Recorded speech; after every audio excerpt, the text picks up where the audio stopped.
ये मूर्ति यहाँ किसने रखी है मूर्ति? दक्ष के सब्र का बांध जैसे टूट गया था, पर वहीं सती के चेहरे पर मुस्कान थी। खुशी के मारे सती ने बिना सोचे समझे कहा, मैंने कहा था ना पिताश्री, मैं शिव के अलावा किसी की अर्धांगिनी नहीं बन सकती, और शायद शिव की भी यही इच्छा है। सती के इतना कहते ही दक्ष ने खींचते हुए कहा, बस बहुत हुआ, ये स्वयंवर यही समाप्त होता है।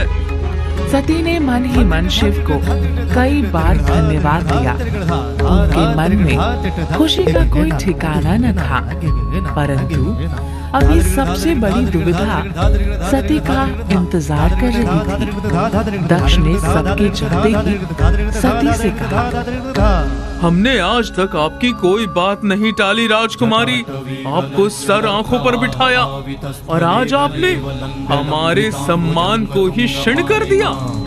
हम जानते हैं आप इन सब के बाद भी नहीं रुकेंगी, आप अपनी मनोकामना पूरी करेंगी, क्योंकि आप दक्ष पुत्री हैं, हमारा खून है आप में और हमारी दृढ़ता भी। तो आप हमें बताइए, क्या चाहती हैं आप?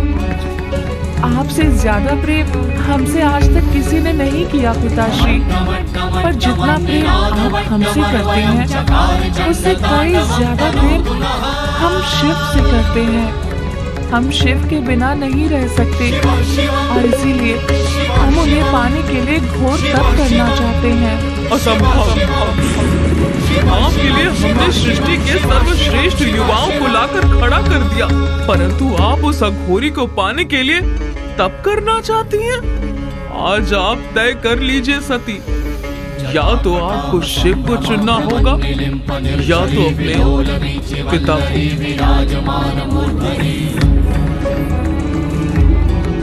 सती दक्ष की बात सुनकर अचंभित रह गई, परंतु सती अपनी बात पर बिल्कुल टिकी हुई थी। उन्होंने दक्ष के सामने हाथ जोड़कर कहा, मैं आपका मान रखती हूँ पिताश्री, पर दक्ष याइनी होने के कारण मेरा भी उतना ही मान है जितना कि आपका। मैं वन में जाकर तपस्या करूंगी, परंतु मेरी इस तपस्या के कारण आप अपनी बेटी से रिश्ता तोड़ देंगे। ठीक है, आप जाइए, अपना तप पूरा कीजिए। हमें पता है शिव को पाने के लिए जो कड़ी तपस्या करनी होगी वो आप नहीं कर पाएंगे, और 2 दिन में वापस आ जाएंगे। सती ने अपने पिता के चरण छुए और वहां से चली गई। राजा दक्ष के अहंकार को आज ऐसी चोट पहुंची थी जैसी उन्होंने कभी सोची भी नहीं। दक्ष अपने अभिमान के साथ खड़े रहे, वहीं सती अपने राजकुमारी के वेशभूषा से अब आम वेशभूषा में आ चुकी थी। दक्ष ने अपनी बेटी को देखा, पर उससे बिना कुछ कहे दक्ष वहां से चले गए। ओम नमः शिवाय, नमः शिवाय। सती के तप को वर्षों बीत गए। बिजली की तेज कड़कड़ाहट, वर्षा, आंधी, किसी में भी सती नहीं हिली। वो एक ही जगह बैठकर अपने आराध्य को पाने के लिए तपस्या करती रही। ब्रह्मदेव और नारायण सती की तपस्या को देखकर मुस्कुरा रहे थे। वहीं बाकी के देवों ने अपनी पूरी कोशिश कर ली थी ताकि किसी भी तरह सती के तप को रोक सके, पर सती ने भी अपना पूरा बल लगा लिया था। उनके प्रेम के बल के आगे आखिर महादेव भी झुक गए।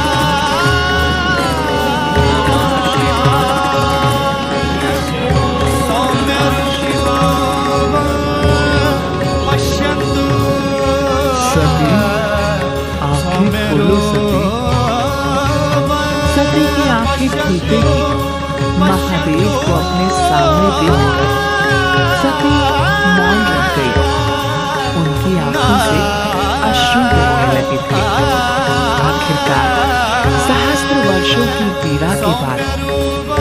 के ठीक सामने उनके महादेव खड़े थे। गले में बांसुरी, माथे पर चंद्रमा और अपने आखिरी रूप में देवी सती के नेत्रों में अश्रु छलक उठे और वो सीधे भागे भागे भोलेनाथ के चरणों में गिर गई। अर्धांगिनी का स्थान अर्धांग के चरणों में नहीं, अपितु अर्धांग के मन में होता है। महादेव ने जैसे ही सती को आलिंगन किया, वर्षा अपने आप बंद हो गई। सती समझ गई थी कि वो महादेव को पाने में सफल हो गई थी, परंतु यही दक्ष ने जब सती और महादेव के विवाह की बात सुनी तो दक्ष के क्रोध की कोई सीमा नहीं रही। प्रजापति दक्ष, शांत हो जाइए, शांत हो जाइए। कैसे शांत हो जाए महारानी? हमारी बेटी हमारा मान सम्मान मिट्टी में मिलाकर उस कपाली से विवाह करने जा रही है। ऐसे में हम कैसे शांत हो जाएं? हमने तय कर लिया है प्रसूति, आज से सती से हमारा कोई रिश्ता नहीं। अगर वो अपने पिता की जगह उस कपाली को चुन सकती है तो ठीक है, आज से वो हमारे लिए सिर्फ हमारे शत्रु की अर्धांगिनी है और कुछ नहीं। दक्ष से सती ने मिलने की कोशिश तो की, परंतु न दक्ष ने उन्हें आशीर्वाद दिया न मान सम्मान। सती भी महादेव के साथ कैलाश में अपना जीवन यापन कर रही थी। और कुछ वर्षों बाद राजा दक्ष के बारे में उन्हें एक ऐसी खबर मिली जो उन्होंने कभी सोचा भी नहीं था।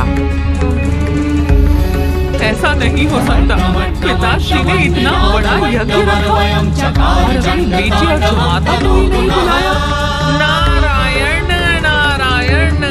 देवी सती, ये बात तो पूरे जग को पता है कि प्रजापति दक्ष को महादेव से कितनी नफरत है और आपकी शादी के बाद वो आपसे रुष्ट भी तो हैं। पर हमारे पति कोई आम मनुष्य नहीं है नारद, वो महादेव है, शिव शंभु है, महाकाल है और उन्होंने महादेव को अपने यज्ञ में न बुलाकर उनकी अवहेलना की है।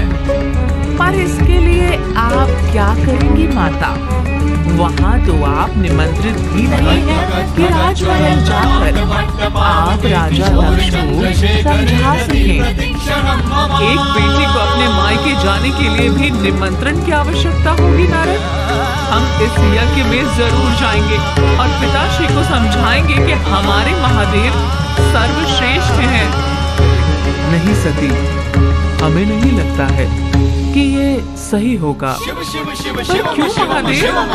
जिस यज्ञ में हमें बुलाया ही नहीं गया, वहाँ जाना सही नहीं होगा सती। पर मेरे पिताश्री आपसे इतनी घृणा क्यों करते हैं देव? विवाह के इतने वर्षों बाद भी इतनी घृणा, और ये कैसा यज्ञ होगा जो महादेव के बिना पूरा होगा? मैं तुम्हारी भावना समझता हूँ सती, पर प्रजापति दक्ष को ऐसा नहीं लगता। मुझे क्षमा करना, पर मैं वहाँ नहीं जा सकता और ना तुम्हें जाना चाहिए। नहीं देव, एक स्त्री का कर्तव्य होता है अपने पति के सम्मान की रक्षा करना। अगर मैं वही नहीं कर पाई तो मेरे स्त्री प्रेम पर ये संसार प्रश्न उठाएगा। आप अगर नहीं जाएंगे तो ना सकी, परंतु मैं पिताश्री से मिलने उनके महल अवश्य जाऊंगी। विधि के विधान में जो लिखा है उसे कोई नहीं बदल सकता, स्वयं महाकाल भी नहीं।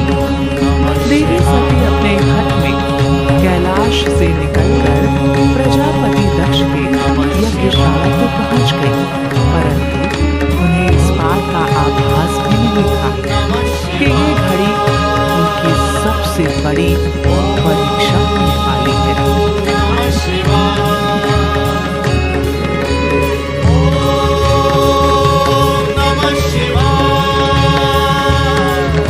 कैलाश से 200 दूर प्रजापति दक्ष के यज्ञ स्थल में सब विराजमान थे। देवी देवता ऋषि मुनि सब इस होने वाले यज्ञ के लिए काफी उत्सुक थे, परंतु सबकी उत्सुकता ठहराने में तब लगी जब यज्ञ स्थल पर राजकुमारी सती पहुंची। उनके पहुंचते ही सबके सब अपनी जगह पर खड़े रह गए। कोई समझ नहीं पाया कि आखिर ऐसा कैसे हो सकता है। पुत्री, कितने दिनों बाद तुम्हें देख रही हूँ। सब कुशल है ना? हाँ माँ, सब कुशल है। बस इससे पहले प्रसूति कुछ नहीं थी। लोगों के ताने पड़ने लगे थे। बुलाएंगे क्यों इन्हें? आखिर अपने पिता का मान भंग कर तो रही है अब कैलाश में अपने पति के साथ। लोगों के तिरस्कार के बाद भी सती वहां से नहीं हिली। उन्हें भरोसा था कि कोई कुछ भी कहे, राजा दक्ष उनका मान रखेंगे। परंतु यज्ञ पर बैठे राजा दक्ष ने उनकी तरफ देखा भी नहीं। सती राजा दक्ष की तरफ गई और उनसे कहा, पिताश्री, क्या आप अभी भी हमसे रुष्ट हैं? दक्ष ने पूरी तरह से सती की बात को अनसुना करते हुए कहा, यज्ञ में कोई कमी नहीं होनी चाहिए। ये यज्ञ हमने अपने आराध्य के लिए रखा है और इस यज्ञ में सिर्फ वही आ सकते हैं जिनमें ज्ञान हो, वो नहीं जो पाखंडियों की पूजा करते हों। महादेव तो आपके जमाता हैं पिताश्री, तो आपने हमें निमंत्रण क्यों नहीं दिया? इस राज्य में सिर्फ वही रहता है जो दक्ष का सम्मान करना जाने। हमारे प्रेम की वजह से आपका सम्मान कम नहीं हुआ है पिताश्री। ये हमारा भी मायका है, हमारा भी घर है। जिस दिन आपने उस पाखंडी से विवाह किया था, उसी दिन आपका इस घर से नाता टूट गया था सती। आप इस घर, इस राज्य के योग्य नहीं हैं और ना ही वो पाखंडी शिव। मेरे पति पाखंडी नहीं है पिताश्री। इस यज्ञ में बैठा हर कोई जानता है कि अगर इस संसार में कुछ भी सत्य है तो वो सिर्फ शिव है। मिथ्या है तुम्हारा शिव। उन्हें आमंत्रण न देने का मतलब सिर्फ ये है कि वो इस राज्य में आने योग्य नहीं है। शिव के बिना किसी भी यज्ञ की कैसी महत्ता? तो यहाँ आप इसलिए आई हैं ताकि आप अपने पति का गुणगान कर सकें। हमारे यज्ञ में बाधा डालने आई हैं आप। उस निम्न कोटि वैरागी से समस्त संसार के सामने तुमने विवाह कर मेरा मान नहीं रखा और अब उस अभद्र पुरुष का गुणगान कर रही हो। बस बहुत हुआ। मेरे आराध्य, मेरे प्राणनाथ के बारे में मैं इससे ज्यादा कुछ नहीं सुन सकती। आज आपने सिर्फ मेरे पति को नहीं बल्कि आपने अपनी पुत्री के मान को भी हानि पहुंचाई है। मेरे पति मेरे ससुराल का तिरस्कार किया है। मैं सिर्फ उनकी अर्धांगिनी ही नहीं बल्कि उनके मान सम्मान का कवच हूँ। आज मुझे आपकी पुत्री कहलाते हुए लज्जा आ रही है पिताश्री। क्रोध के मारे आज सती एक ऐसा निर्णय लेने जा रही थी जो किसी ने सोचा भी नहीं था। मुझे माफ करिएगा महादेव।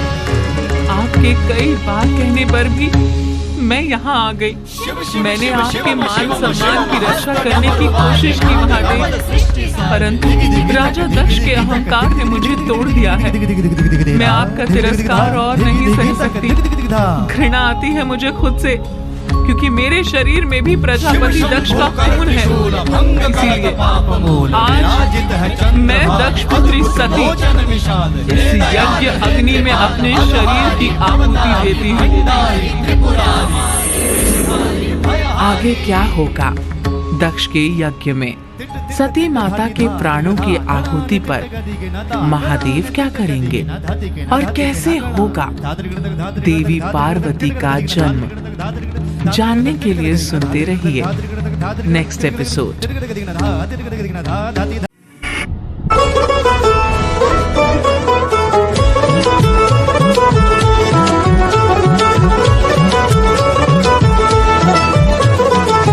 দুর্গার আগমনে উল্লাসে আলিঙ্গনে মহামারী মুছে যাবে আজ।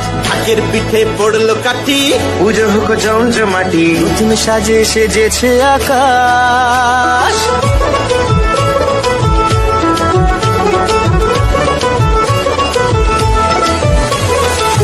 দুর্গার আগমনে উল্লাসে আলিঙ্গনে মহামারী মুছে যাবে আজ। ঢাকের পিঠে পড়লো কাঠি, পুজো হোক জমজমাটি, নতুন সাজে সেজেছে আকাশ। সাজানো বরণডালা, আকাশে মেঘের ভেলা, চলছে ধনু আসলার ঘন্টা বাজে, এলো মা নতুন সাজে, আকাশে পুজো